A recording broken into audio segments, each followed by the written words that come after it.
So welcome everybody. We're back here in our Wednesday night study, and we're working our way through the book of Proverbs, and we are on to Proverbs Chapter 10. So the Proverbs are basically about how to give the young man understanding and wisdom. And the young man is just a symbol of us in our youth and things of the spirit, when we just don't know wisdom, we don't know how to discern good from evil, and we fall into the trap of what Proverbs uses the symbolism of the woman who's tempting and has all these wonderful things to promise, but her way ends up being death, which is just symbolic of all the things in the world, the lust of the eyes, the lust of the flesh, and the pride of life that so easily ensnare us, and they're tempting and they look nice and there's a pleasure in them for a season, but they end up being total destruction. So in Proverbs chapter 10, we're going to start off with verse 1 that says, "The Proverbs of Solomon, a wise son makes a glad father, but a foolish son is the grief of his mother." So just in a practical sense, when your children are wise, it makes the father happy. He's pleased to see his children doing well, and he's a blessing to the parents. But a foolish son, it's the grief of his mother. She worries about him, she's upset with him, and he's just making a mess of his life and those around him. So those things are symbols of the spirit of our old man. Our old way of thinking and doing things does bring grief to ourself and to those around us. And it's through that grief and that sorrow and that foolishness that we are made into the wise son in due time that is pleasing to our Father in heaven. So this brings us to a good discussion point about parents and children. And some verses that Christ says, and some very difficult verses. Luke 14:26. And it says, "If anyone comes to me and does not hate his father and mother, wife and children, brothers and sisters, yes, even his own life, he cannot be my disciple." So what does that mean? Does he literally mean to hate your parents? Well, the scriptures also say to honor your father and mother. So how do you honor your father and mother, but also hate them at the same time? So what it's talking about hating is the old man in everyone, regardless of who it is, your best friends, your parents, your children, your brothers. Because if you're really going to love people and follow Christ, you have to be willing to go through them rejecting you and persecuting you and hating you, because the old man in everyone hates Christ. And when we start to stand for what is right and true, others don't like it for a season. They really hate it because it's exposing their old ways and it's not pleasing their flesh in the way that they want you to please it.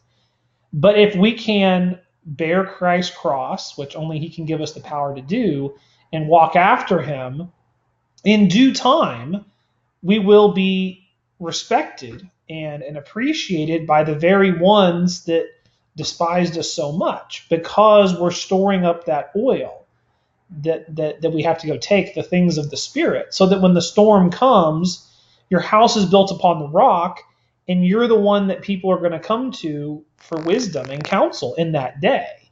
But while things are not yet to that point and you're storing up that oil, people don't think very well of you. And the scriptures also tell us that a prophet is not without honor except in his own hometown. Meaning that it's those that are closest to you that have the hardest time receiving what you have to say, because they know you so well and they've seen all your mistakes. And it takes the longest to convince your own family. It's easier when you meet new people because all they see is your new ways. They don't see all your old foolishness that it took to get you there. So that's why families are particularly so difficult to deal with, and why there needs to be a lot of forgiveness and a lot of patience in that process.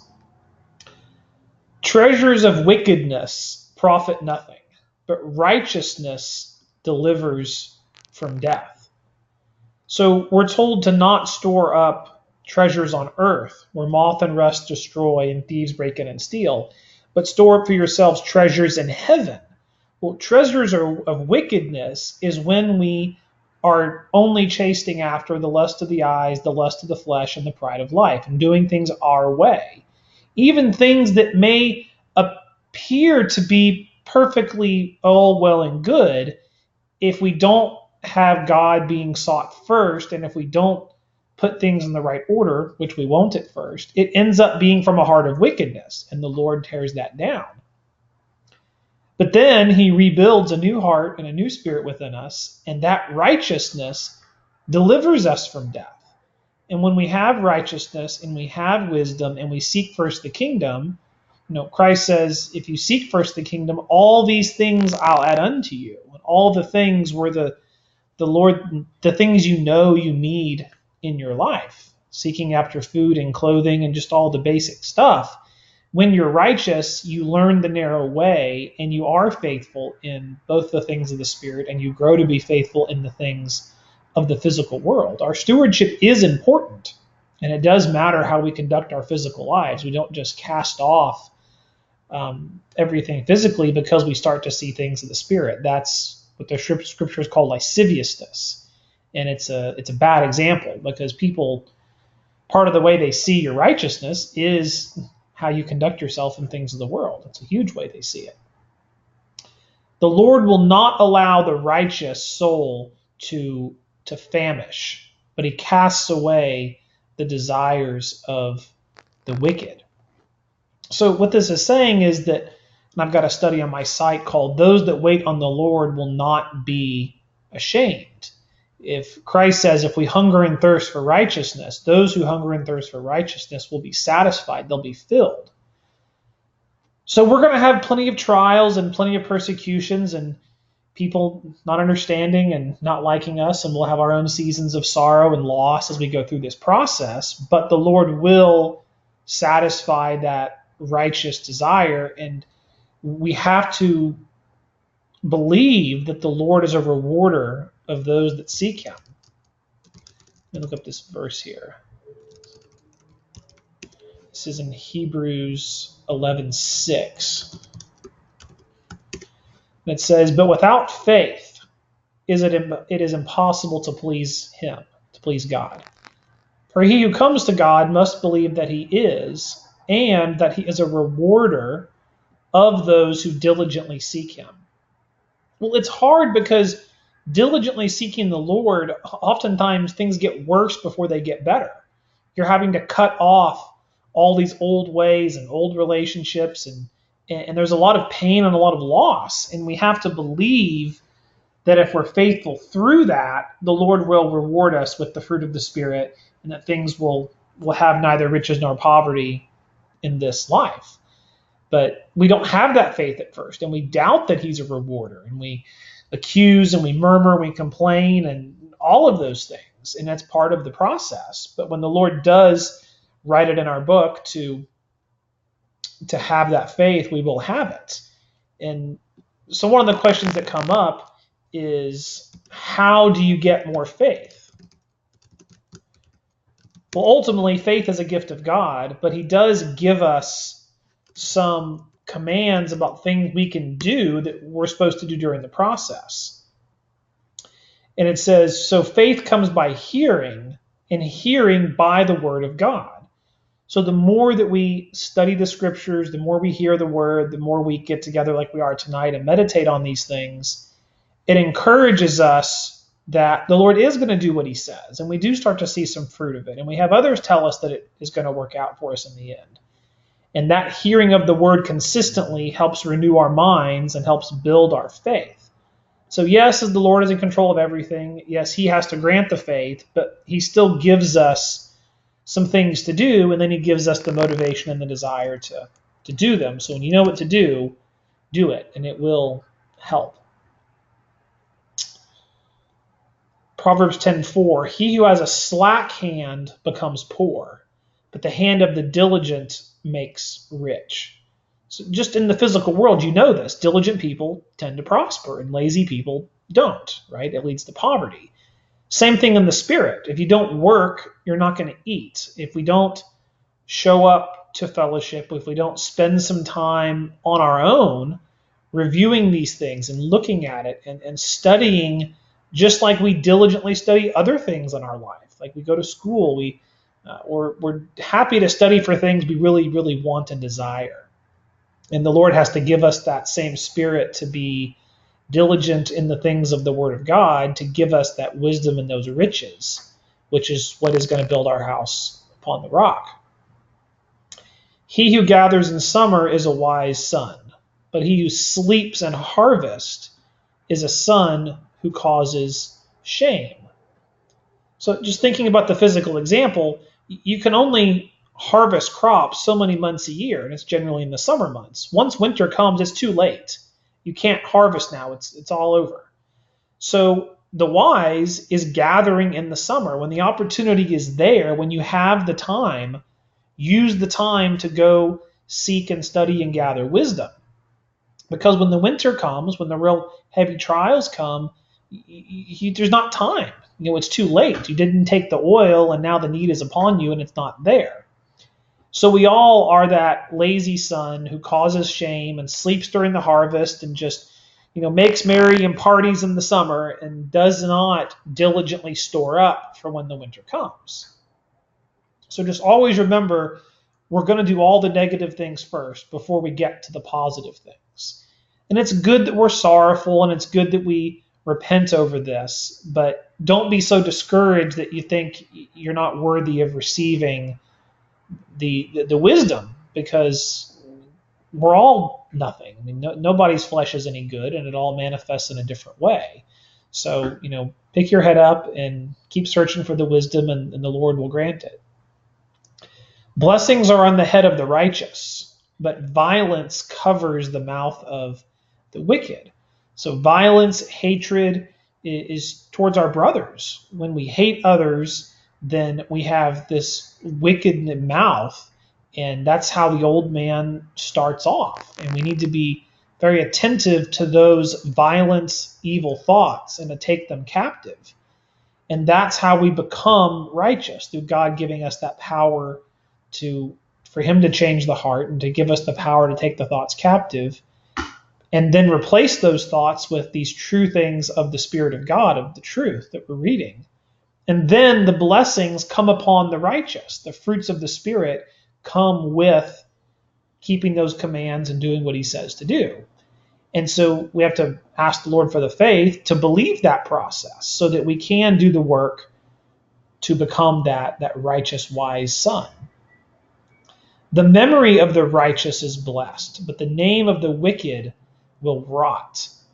So the name of the wicked is the name of our old man, all the old ways. And the name of Christ, his doctrine, his commandments, is the new name that we're given. And that is what is remembered. That is the righteousness that brings about the blessings in our life. So as you can see, there's always these contrasts between here's the old way and how you're going to do it for a long time, and now here's the new way we're moving into. So all the scriptures are always about that contrast. He who walks with integrity walks securely, but he who perverts his ways will become known. So there's this temptation to be unfaithful in the little things. The world uses the term white lies, right? And it's basically trying to minimize what a lie is. But the scriptures tell us that a lie is a lie. Whether it's little, it's whether it's big. If you're unfaithful in little, you'll be unfaithful in much. So when you walk in integrity, it means you're always telling the truth, whether it's for your benefit or not. And a lot of times telling the truth is painful for us. It's acknowledging our faults. We get humiliated. There's consequences for it. But when we do that and we build that integrity, the Lord builds it in us over time, we walk securely. There's more safety in that. Because when we pervert our way, it's eventually going to come out. Everything hidden will be made known. I want to show you that verse. This is Luke 8:17. Let me mark my verse here. Luke 8:17. It says, For nothing in secret will not be revealed, nor anything hidden that will not come to light. Therefore take heed how you hear, for whoever has more and more will be given. Whoever does not have, even what he seems to have, will be taken from him. So when we are not walking in integrity and we are hiding things in lies and deceit, we think and we have this delusion that we're going to get away with it. And no one's ever going to find out what is there. But eventually it comes out. The Lord makes all things hidden known, and then that's what brings about the great fall and the great destruction. So we have to learn from the times that we suffer from this and be very careful to walk in integrity going forward, building a firm, solid house on the rock. He who winks with his eye causes trouble, but a prating fool will fall. So winking in the scriptures is a very negative thing.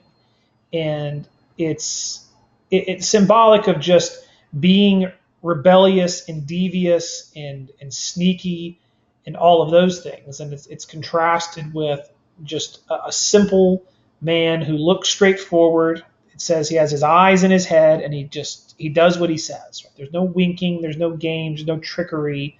He's not causing trouble. He's just walks in integrity and simplicity. And a babbling fool will come to ruin. A prating fool will come to ruin. Let's see what that word babbling is. So what I've done here is in this eSword tool, you can go to what's called the KJV Plus, and it will actually show you what Hebrew words or Greek words, if you're in the New Testament, are behind all of these Hebrew words, behind these English words. So prating, if I click on it, this definition will come up, and it will show me all the other places that this word is used. So it's not really clear based upon just these definitions what it would mean. So I'd have to spend a little more time digging into that to see what it is. So we can spend time on that and come back to it later. So when you're reading through a verse, sometimes you'll come across stuff like that it's just not an easy, quick answer. Don't worry about it. Set it aside, keep moving, and you can make a note and come back to it later or ask a question about it. The mouth of the righteous is a well of life, but violence covers the mouth of the wicked. There's a verse that says, life and death is in the power of the tongue. Proverbs 18:21. Death and life are in the power of the tongue, and those who love it will eat its fruit. So it's the idea that we're saved by the foolishness of preaching. God has ordained that. Right now we're just talking, we're just reading words, but when we have the words of God on our lips, it's amazing how powerful spoken truth is. It can just change absolutely everything. And so we need to know how important it is that we have a wise, righteous mouth, because it's a well of life. It gives living water to those around us, and it can just change a situation completely. But the mouth of the wicked, but violence covers the mouth of the wicked. If we have an evil, wicked heart and those evil things in it, then violence comes out of our mouth. Hatred towards our brothers, unforgiveness, bitterness, lies, even little white lies. All those things do not produce this well of life, which is what we want in the end, is a righteous well of life, both to save ourselves and those around us. There's a verse in Timothy I want to quote that says, doctrine, save yourself. 1 Timothy 4:16. And it says, take heed to the doctrine, continue in them, for in doing this you will save both yourself and those who hear you. So we know it's God that saves. He's the one that gives us the faith. He always gets the credit. But what Paul is telling Timothy is, listen, if you meditate on the things that are true and give yourself to them entirely, which is what he says in the verse before, correct teaching is what doctrine means, just believing truth. And if you continue in that, that is what produces our salvation. And that's what saves those who hear us.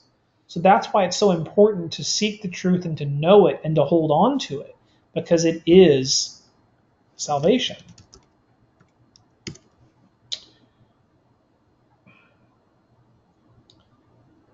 Let's see where we were. Of the righteous. Proverbs 10:12.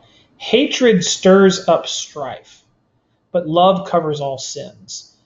So when there's hatred in our hearts, when we hold things against others and we're bitter and we're angry and we're revengeful, right? Because we think it's just their fault. We don't recognize that the Lord has written their book in such a way that that is what they're doing. And yes, it's wrong. Yes, it's evil. You don't call evil good or good evil. But there also shouldn't be hatred in our hearts. That's what brings strife.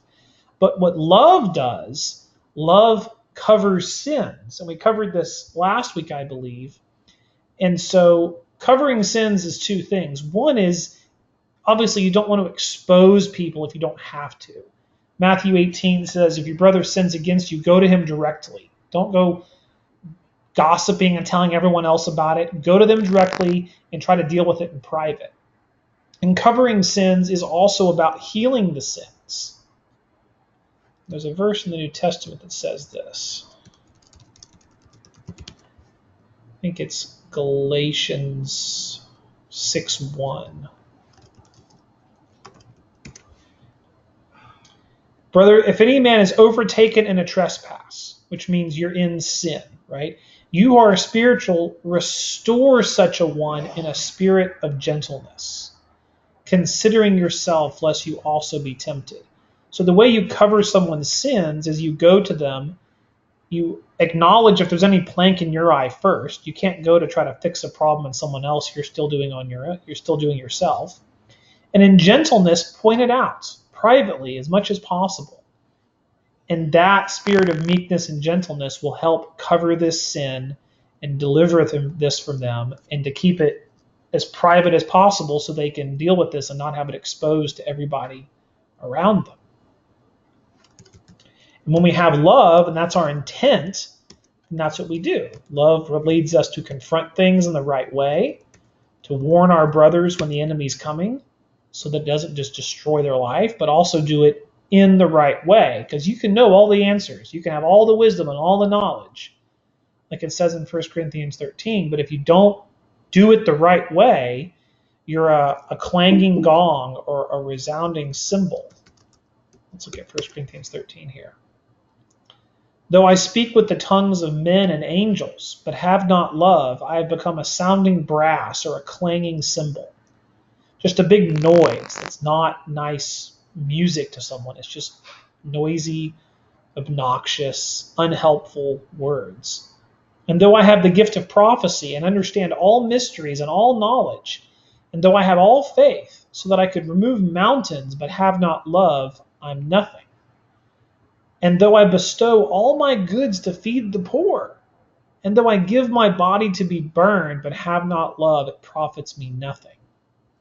So it's not, you can be even doing things for people, but if you don't do it in the right spirit, then it's not going to profit you.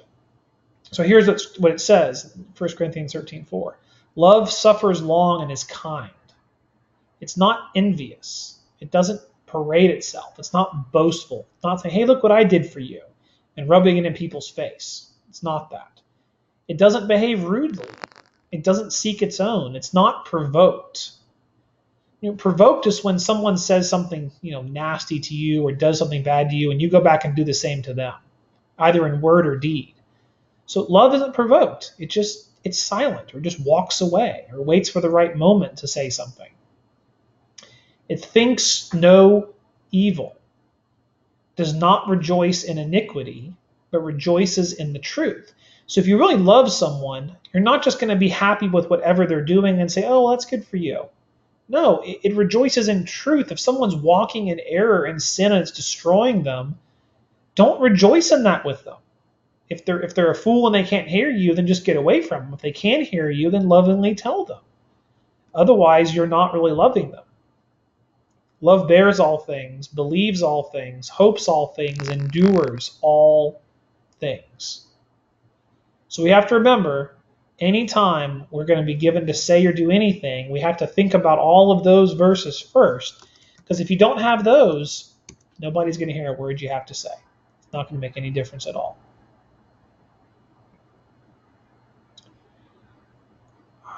Wisdom is on the lips of him who has understanding, but a rod is for the back of him who is devoid of understanding. So understanding doesn't come quickly or easily. The way you understand is you're quick to listen, and you ask questions, and you're slow to speak, and you're slow to anger. Because when you're quick to anger and quick to speak, you're not understanding the situation. You're not taking into account, well, why would someone do this? And what all is going on around them to make them this way? You're just selfishly reacting to whatever bothers you, and you're not considering the other people at all. And when we're like that, when we're quick to speak and we're slow to listen and we're quick to anger, then the Lord sends the rod for our back, meaning that things are going to be hard for us. We're going to suffer trials, and it's going to bring about problems into our life because we're devoid of understanding.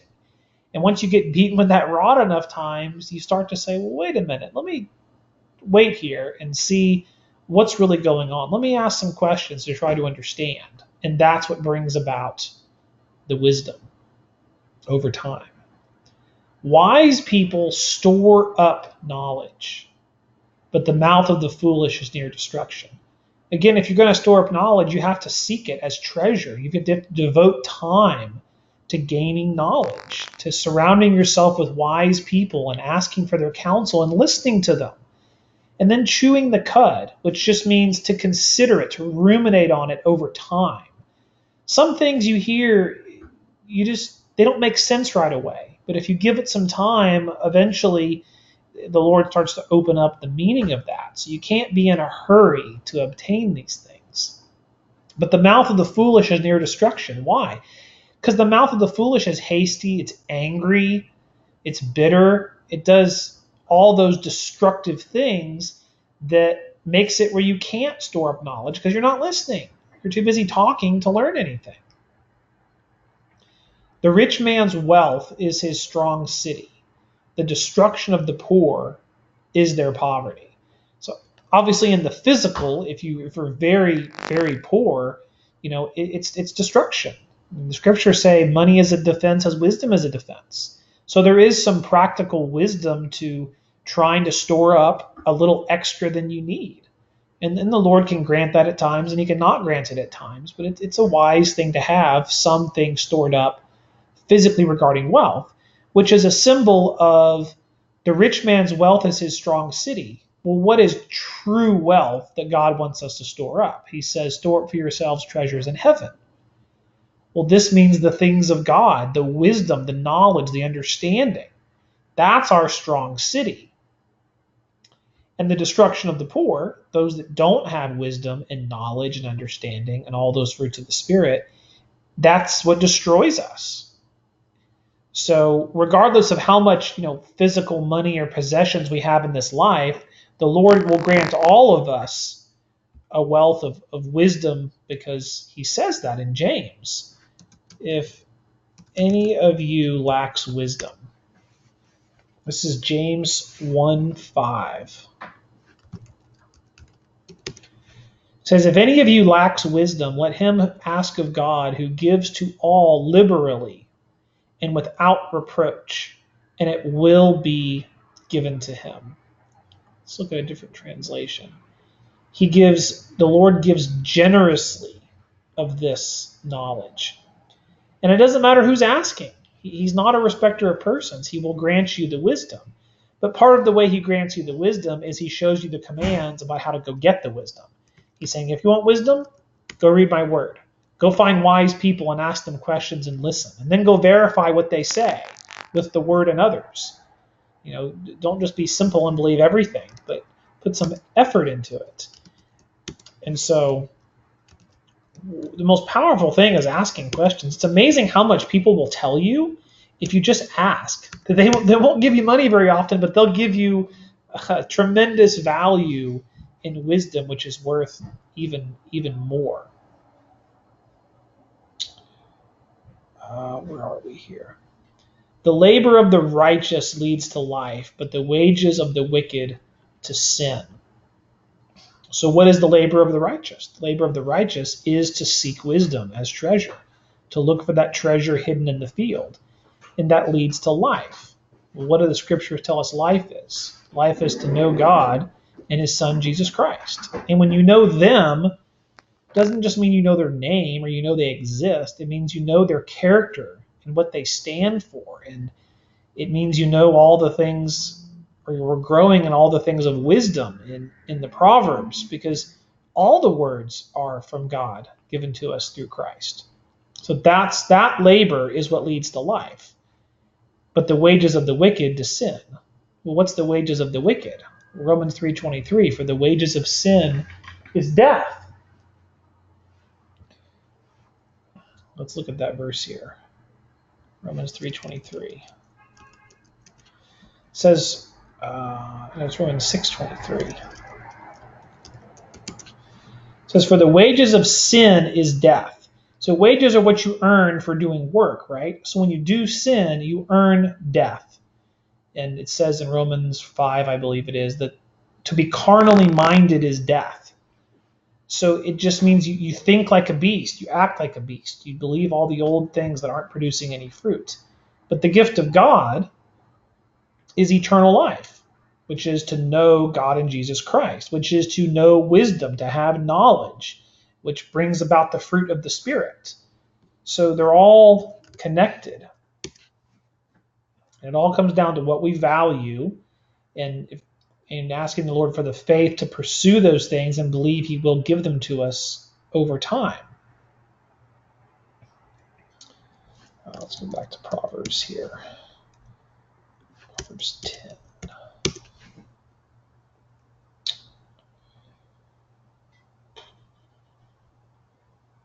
Righteous. He who keeps instruction is in the way of life, but he who refuses correction goes astray.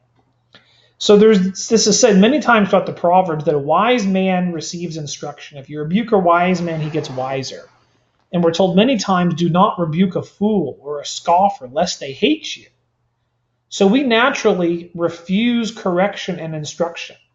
And we just go astray. We wander off in all of these destructive directions because we just don't want to listen. And usually it's because of pride. Or we don't want to let go of the lust of the flesh or the lust of the eyes. It's one of those three things is holding us back from receiving instruction. But once we realize that instruction is the way to life and it's the way to treasure and riches and all these things, it makes it worth suffering through the pain of being corrected and admitting you're wrong and doing it the right way. So this, if you really want to know a wise person, they're happy when you correct them and instruct them, right? And a fool is known by his angry responses, bitterness when he gets corrected. Whoever hides hatred has lying lips, and whoever spreads slander is a fool. Well, we all hide hatred in our heart at first, right? We can flatter with the tongue, we can say all these nice things, but if our heart has hatred and bitterness, then the Lord sees that and it's eventually going to come out. And if we spread slander, we're a fool. This is so common in the world. I mean, we just naturally talk bad about others, gossip. It takes a lot of self-control to hold those things in, to go to those that we have offense against. Or if there's nothing to say constructive or they're a fool and don't receive correction, just be quiet. Just don't say anything. Let the Lord sort it out. Now, there certainly is a time in the New Testament talks about this where you have to mark those that cause division and that speak lies and are spreading it to others. So there's a time to say, hey, that person is really destructive, stay away with them. But we don't go about just consistently slandering and spreading rumors and gossiping, and that's just not going to produce life. It eventually will come back and lead to destruction. In the multitude of words, sin is not lacking, but he who restrains his lips is wise. The scriptures also say that a wise man spares his words. So we all naturally tend to say way more than we should because it's easy to just talk and talk and talk. What's hard to do is to chew the cud, meditate on what you're going to say, get control of your heart and your words, and then say something that's well constructed, well thought through, backed by the scriptures. It takes a lot of work in your own heavens and in your own heart and mind to be able to speak with few words that are fitly spoken and are true and right. And we have to know that it's going to be hard. Know that there's going to be a battle in your heavens, and you're not going to naturally want to do that. But as we start gaining that self-control and we know that it takes that restraint, then we'll build that wisdom within and be able to hold our tongue and answer wisely even in difficult circumstances. The tongue of the righteous is choice silver. The heart of the wicked is worth a little. Well, from the overflow of the heart, the mouth speaks. So when our heart is being changed by the Lord, then we start to have a righteous mouth that is like silver. It's like you're giving out treasure to others when you speak. You're literally giving away wisdom to all those around you. You become a river of life to those around you. But the heart of the wicked, it's worthless. What good does it do? You're spreading slander. You're speaking foolish things. You're dragging people into the lust of the eyes, the lust of the flesh, and pride of life. You're gossiping. It's totally fruitless. And we need to see that that's how we start off.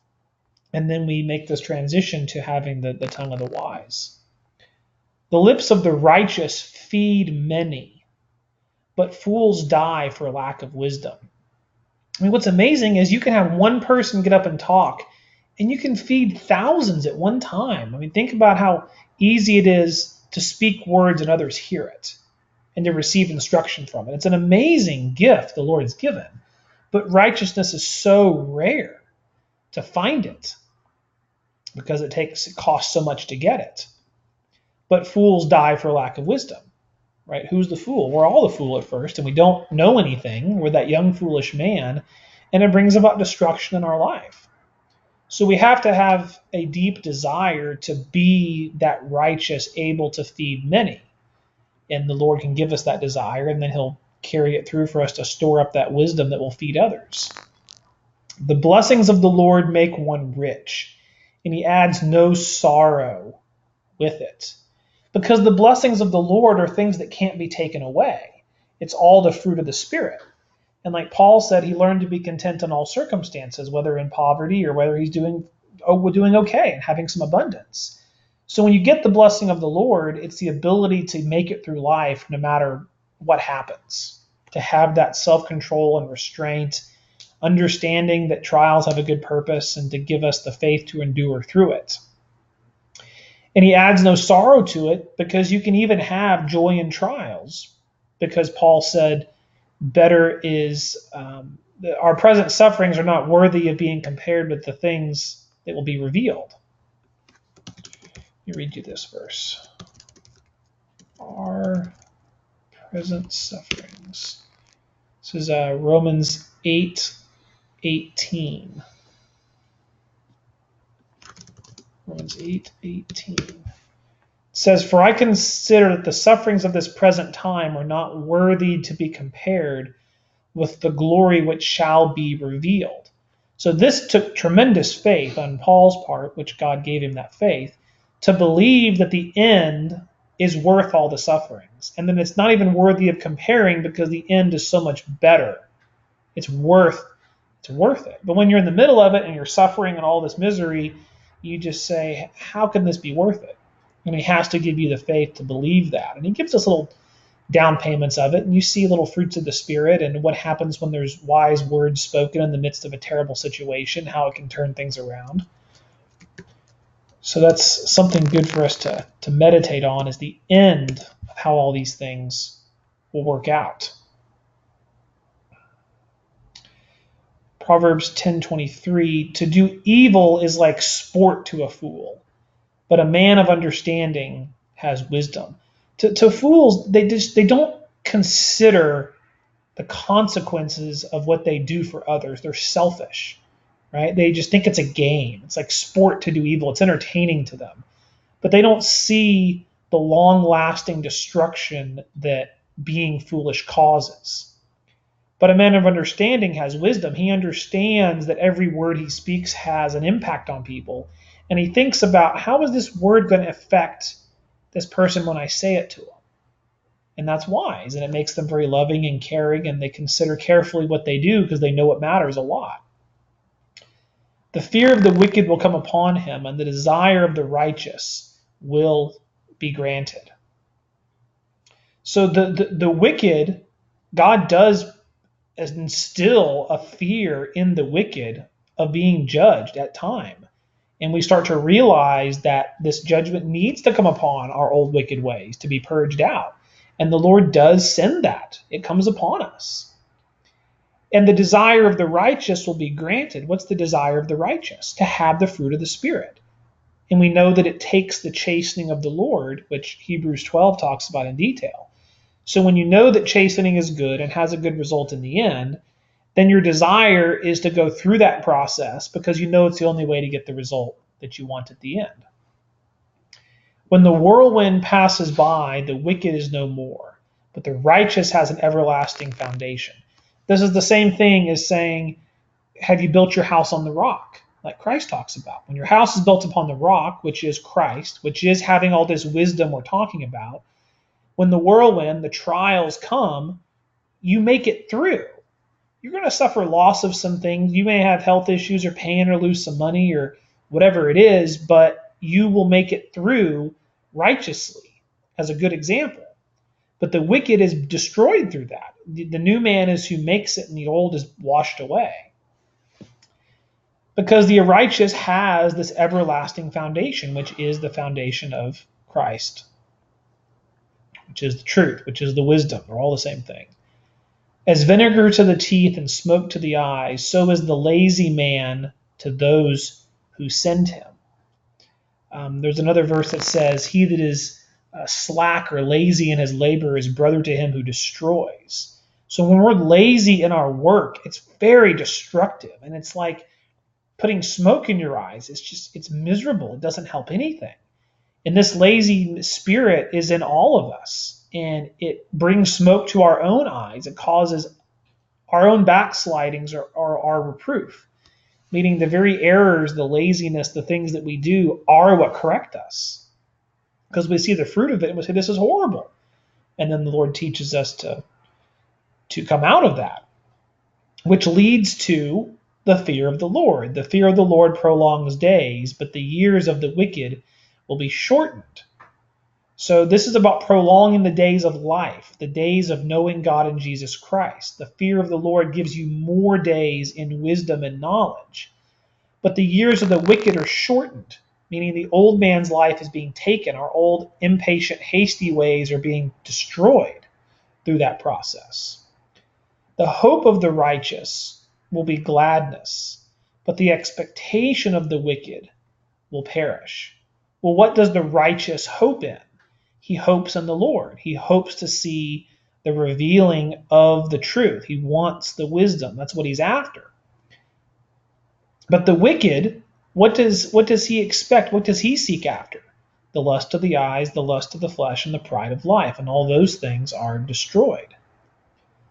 The way of the Lord is strength for the upright, but destruction will come to workers of iniquity.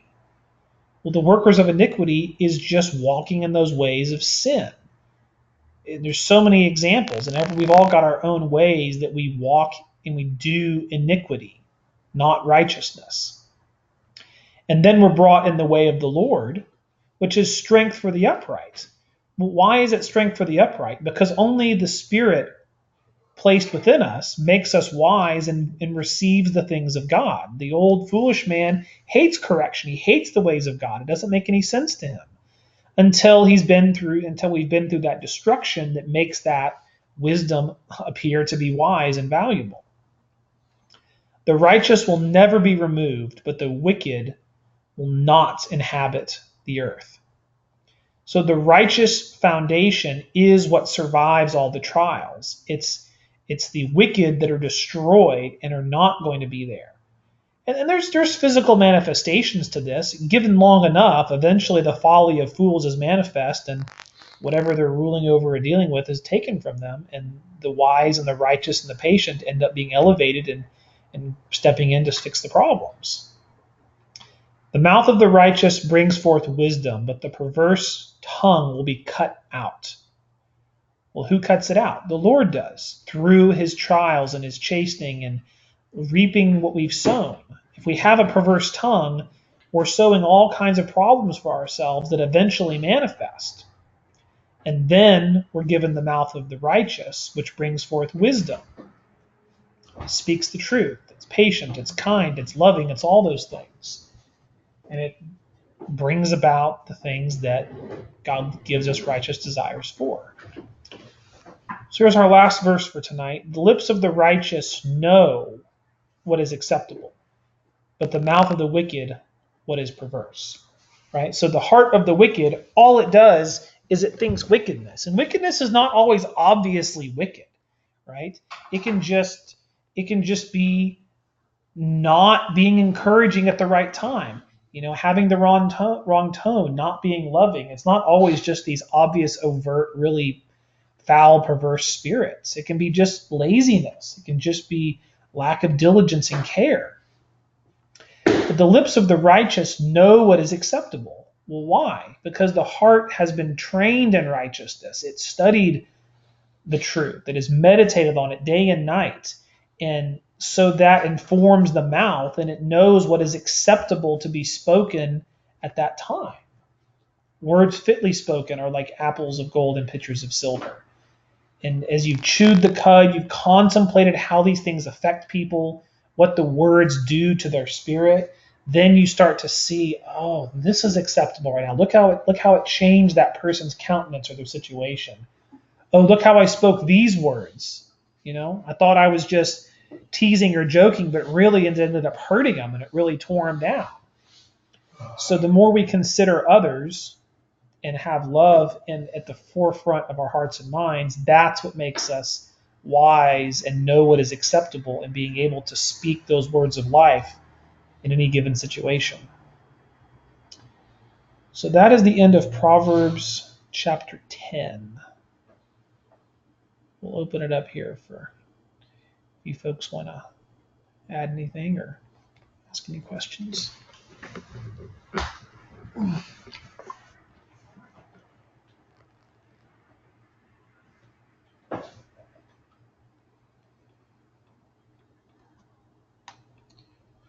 So for those of you who don't know, there's a little hand button over on the side menu. You click that little hand and it'll raise it, and I'll know who wants to say something. Beranger. Hi, Beranger. Hi, Mitch. Thank you for the study. I was thinking about some verses as you were doing the study. You know how the mouth is connected to the heart, and so the first verse that came to my mind is out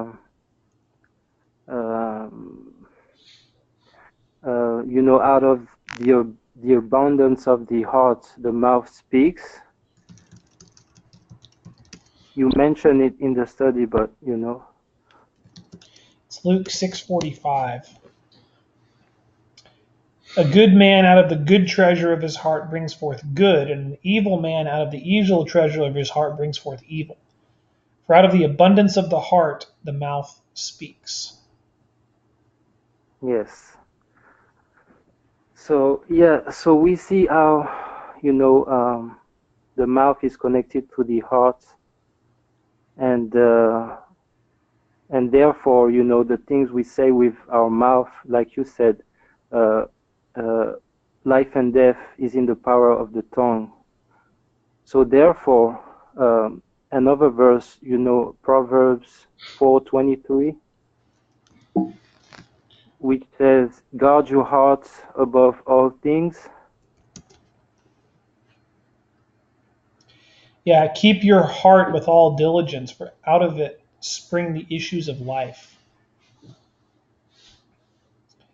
Yeah, Yeah, have to be very careful with our hearts, right? What we love, exactly. what we treasure.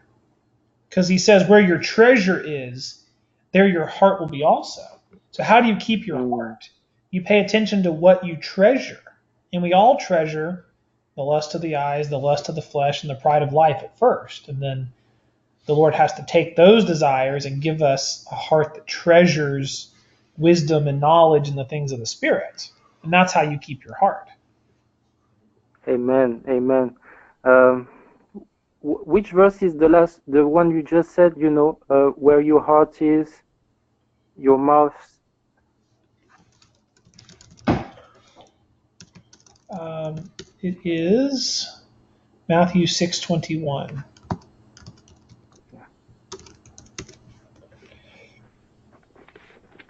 Yeah, this is starting verse 19. Do not lay up for yourselves treasures on earth where moth and rust destroy, nor thieves break in and where thieves break in and steal. But lay up for yourselves treasures in heaven where neither moth nor rust destroy, and where thieves do not break in and steal. For where your treasure is, there your heart will be also. Beautiful, beautiful. So also the last verse I have. You ended up the study with the perverse tongue. So the verse that came to me is Matthew 12:36.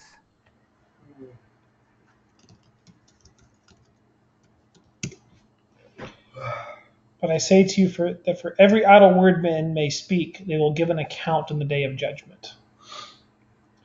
For by your words you'll be justified, and by your words you'll be condemned. Well, why? Because God cares about the heart. And how do you find out what's in the heart? What comes out of the mouth? Right? Just follow it back. Yes, and the perverse tongue will be cut out That's right. as a judgment. That's right. Yeah, So and thank another you. thing I think it's important is having the heart change. It's like growing a fruit tree. It's you don't plant the seeds and expect it to be different tomorrow because the fruit is what comes out of the mouth.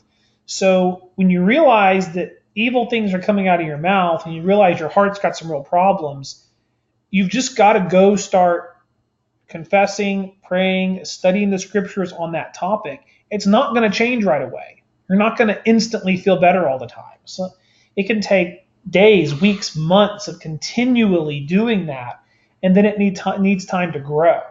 So don't be discouraged that you're not getting complete instant results in this area. Know that it's a process, that you're planting something that will grow over time. But once it's planted, now you've got this fruit tree in your mouth, and it's going to be life to those around you, just like planting a big apple tree is going to feed a lot of people, right? hmm And it's also if the Lord wills, uh, to change your heart, to turn it from stone to a heart of flesh. Yes, yes, that's right. Amen, Benjay. Amen, Mitch. Thanks.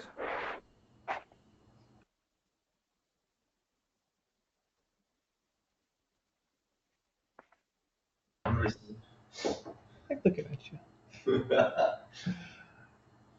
Anybody else?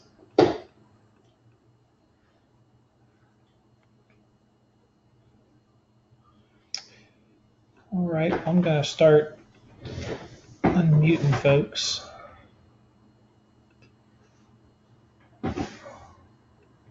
So you're welcome to say anything you like. All the way out. Excellent study, Mitch.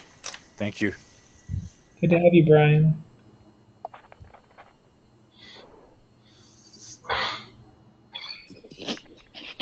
I appreciate you all coming. It's nice to have you here. Yeah, thanks, Mitch.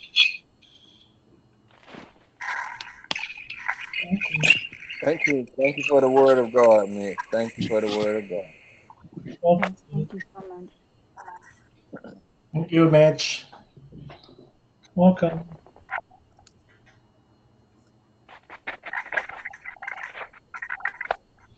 Good night, everybody. We'll see y'all next week. Thank Good you. night. Have a Good good Good evening. night. Thanks, night. Matt. Sleep well, Bye, everybody. everybody. Yeah. Bye, Mitch. Bye-bye. Bye, Mamie. Otherwise. Bye, Mitch. May God Bye, bless everybody. the body of Christ. Amen, Sonny.